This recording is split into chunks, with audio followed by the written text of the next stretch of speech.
अस्सलाम वालेकुम दोस्तों, कैसे हैं आप लोग। उम्मीद है बेहतर होंगे। पहाड़ों का भी सीना चीर आज हम देते जिस हैं। वीडियो पर रिएक्शन देंगे वो है कौम समूद कि वो कौन ये लोग थे पत्थर भी और हमारे उनके हाथ हुनर में के क्या आगे कला थी। सर वो झुकाते पहाड़ों हैं। को तराश करके पत्थरों को अपने महल बनाया करते थे हम पहाड़ों और को तराश कर घर उनको बनाते हैं। कैसे उनका खात्मा हमें हुआ। कौन चलिए नुकसान देखते हैं इस पहुंचा वीडियो को। सकता है।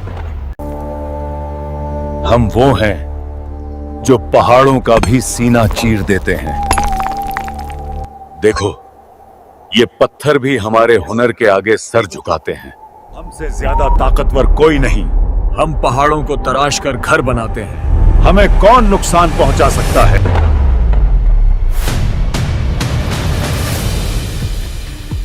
हमें किसी अनदेखे खुदा की जरूरत नहीं। हमारे ये देवता ही हमारे खुदा हैं। हमारे बाप दादा इन बुतों की परस्तिश करते आए, इसलिए हम भी वही करेंगे। हमें किसी के बहकावे में नहीं आना है।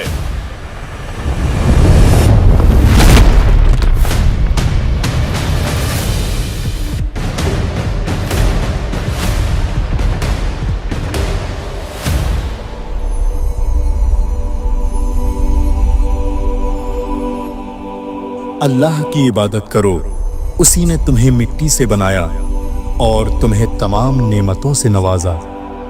हम तुम्हें नबी नहीं मानते। अगर तुम सच्चे हो तो हमें कोई निशानी दिखाओ।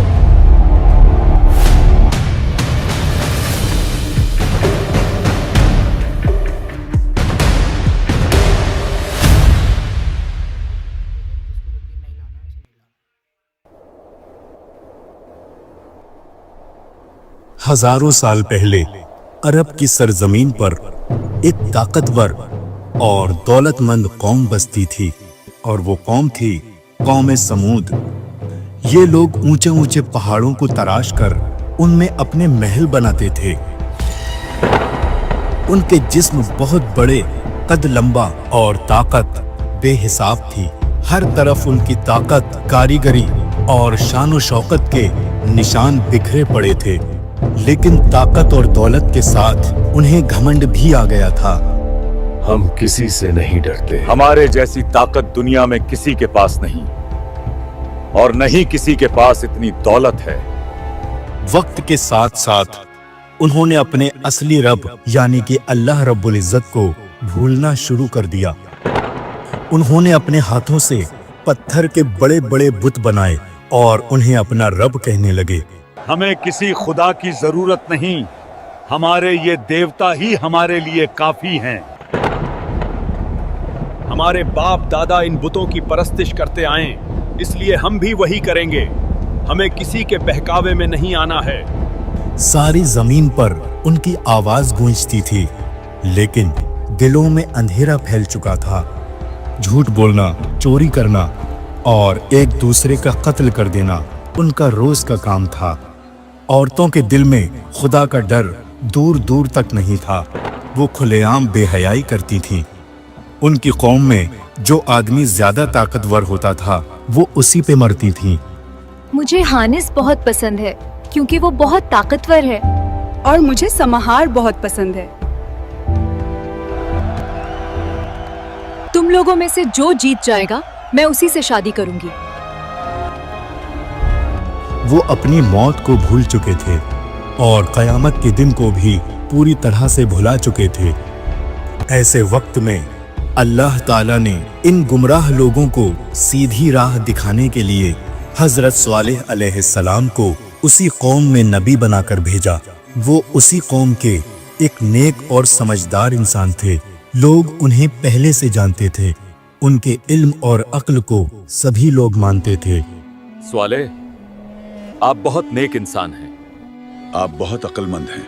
आप बहुत ईमानदार हैं।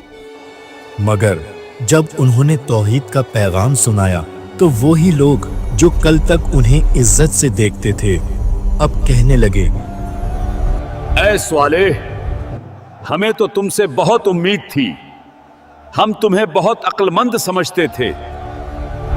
तुम हमें हमारे बुतों की पूजा करने से रोक रहे हो। तुम ये एक नई और अजीब बात लेकर आए हो। हजरत स्वालिह अलैहिस्सलाम ने सुकून भरी आवाज में कहा, ऐ मेरी कौम के लोगों, अल्लाह ही तुम्हारा असली रब है, जिसने तुम्हें मिट्टी से पैदा किया اور اس زمین میں بسایا اس کی ہی عبادت کرو اور اسی سے مدد مانگو کیونکہ وہی سب کا مالک ہے۔ حضرت صالح علیہ السلام کی بات کا اثر کم ہی ہوا۔ قوم کے سردار بولے، تم ہمارے جیسے ہی ایک انسان ہو، اگر تم سچے ہو تو ہمیں کوئی نشانی دکھاؤ اور اپنے آپ کو ثابت کرو۔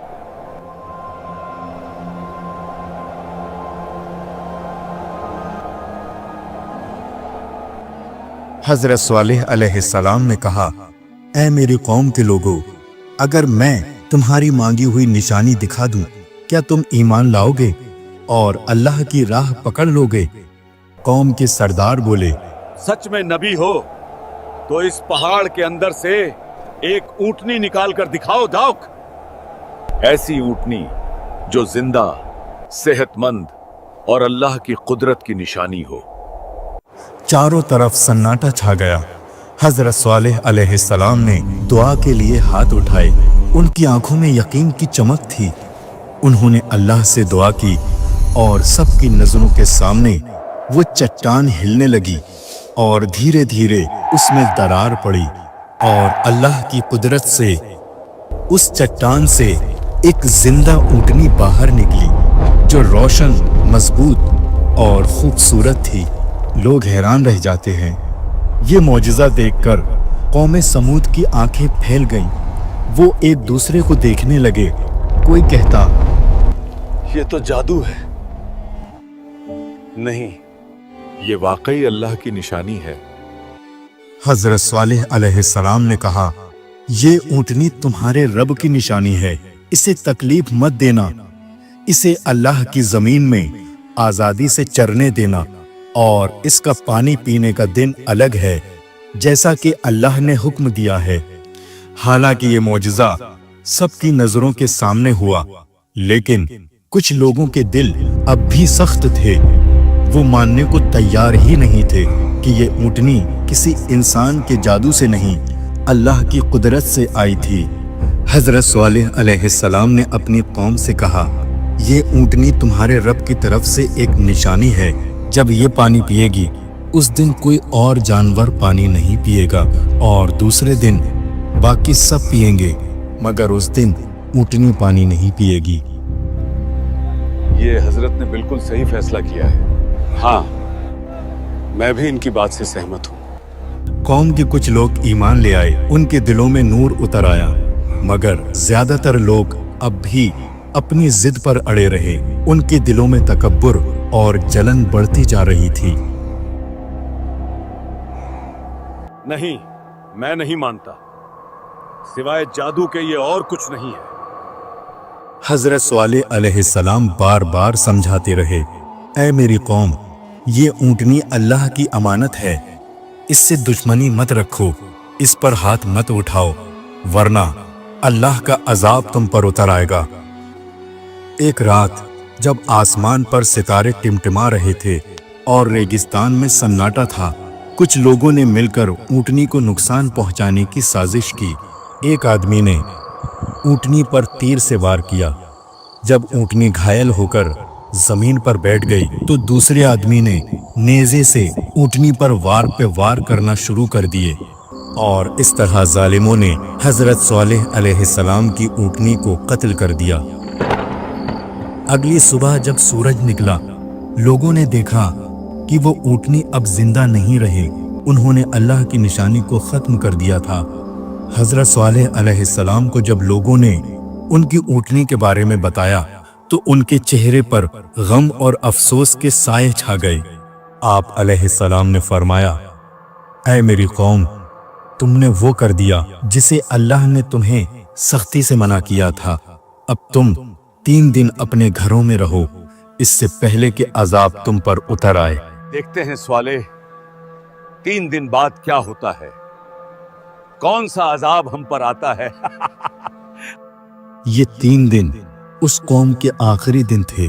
انہوں نے توبہ کا دروازہ بند کر لیا تھا اور اب اللہ کا حکم آنے والا تھا۔ پہلا دن گزرا، ان لوگوں کا کچھ نہیں ہوا۔ تیسرا دن ختم ہونے کو تھا اور حضرت صالح علیہ السلام نے اپنی قوم کے لوگوں کی طرف آخری نظر ڈالی वो जानते थे अब अल्लाह का हुक्म उतर चुका है। कौम समूद जिसने पत्थरों से घर बनाए थे और जो खुद इतने ताकतवर थे, अब वो हलाक होने वाले थे। हजरत स्वालेह अलैहिस्सलाम ने कहा, ऐ मेरी कौम, काश तुम मेरी बात मान लेते, काश तुम अल्लाह की निशानी को ना मिटाते, काश तुम अपने गुनाहों से तौबा कर लेते। हजरत स्वालेह अलैहिस्सलाम अपने ईमान वाले साथियों के साथ दूर के पहाड़ों की तरफ चले गए और फिर अल्लाह का अजाब उतर आया। पहले एक जोरदार आवाज आई, एक ऐसी चीख जिसने आसमान और जमीन को हिला दिया। हर दीवार कांप उठी।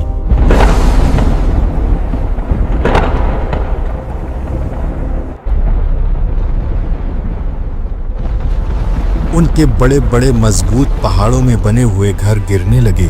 तूफान उठा जिसने उनके शहरों, उनके मकानों, उनके बागों सबको रेत में मिला दिया। कौम समूद जो कभी पहाड़ तराश कर महल बनाती थी, अब खुद रेत के जर्रों में बिखर चुकी थी। जब तूफान थमा तो बस सन्नाटा रह गया। जहां कभी आवाजें, हंसी और ताकत का घमंड था, वहां अब सिर्फ खामोशी थी। हजरत स्वालेह अलैहिस्सलाम और उनके साथी लौटते हैं, उजड़ी हुई बस्ती को देखते हैं। हजरत स्वालेह अलैहिस्सलाम ने अपने हाथ आसमान की तरफ उठाए और कहा, ऐ मेरे रब, मैंने उन्हें तेरी राह दिखाने की कोशिश की, मगर वो खुद अपने गुनाहों में डूब गए। इस तरह वो कौम जो कभी दुनिया की सबसे ताकतवर कही जाती थी, अपनी नाफरमानी की वजह से मिटा दी गई। उनकी ताकत, उनकी दौलत, उनका घमंड सब कुछ रेत में मिल गया। हजरत स्वालेह अलैहिस्सलाम अपने ईमान वाले साथियों के साथ एक नए इलाके की तरफ चले गए। वो हर जगह लोगों को ये नसीहत देते, ऐ लोगों, घमंड मत करो, अल्लाह की निशानियों से इनकार मत करो, क्योंकि जो खुदा को भूल जाता है वो खुद मिट जाता है। आज भी मदइन स्वालेह के पहाड़ों में वो निशान बाकी हैं जहां वो कौम रहती थी जो पत्थर तराशती थी, और आज वो पत्थर उनकी तबाही की गवाही देते हैं। प्यारे दोस्तों, ये था वाकया हजरत स्वालेह अलैहिस्सलाम और कौम समूद का। उम्मीद है ये वाकया आपको जरूर पसंद आया होगा। इस वीडियो को लाइक करें, कमेंट करें और शेयर करें ताकि और लोग भी इससे सबक ले सकें। हमारी अगली वीडियो में हम एक और नबी की कौम की दास्तान लेकर आएंगे, इसलिए हमारे चैनल को सब्सक्राइब करें। अस्सलामु अलैकुम व रहमतुल्लाहि व बरकातुहू। ये तो जन्नत का सफर है। तो कैसा लगा दोस्तों आपको ये पूरा वाक़या कौम समूद का और हज़रत स्वालेह अलैहिस्सलाम का? कैसे वो कौम इतनी ताकतवर जो है पल भर में तबाह हो गई, उनका ख़त्म हो गया। और हमेशा यही हुआ है कि नबी आए, उनने दावत दी और उनकी कौम ने नहीं माना, बाद में उन पे अजाब आया। खैर, मिलते हैं नेक्स्ट वीडियो में, तब तक के लिए अल्लाह हाफ़िज़। जब तक इस चैनल को सब्सक्राइब करें। Bye bye.